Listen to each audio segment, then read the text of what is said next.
നമ്മൾ നേരത്തെ എടുത്ത് വെച്ചിരുന്ന കൂട്ട് എല്ലാം ഒന്ന് മിക്സിയിലാക്കി ചെറുതായിട്ട് ചതച്ച് നമ്മൾ കപ്പയ്ക്കകത്ത് ഊറ്റിയ കപ്പയ്ക്കയുടെ മേട് ആ വെള്ളം ഊറ്റി കളഞ്ഞിട്ട് ആ കപ്പയ്ക്കകത്തോട്ട് ഇതിട്ട് കൊടുക്കുന്നത്.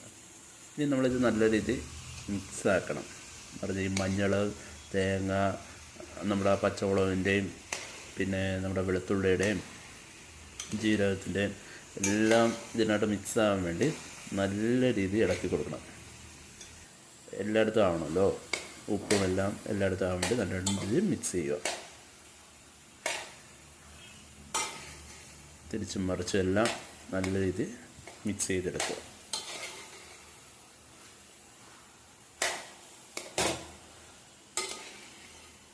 ഈ മിക്സിങ്ങിലാണ് നമ്മുടെ എല്ലായിടത്തുമായിട്ട് ഇത് ചേർന്ന് കറക്റ്റ് രുചി വരും.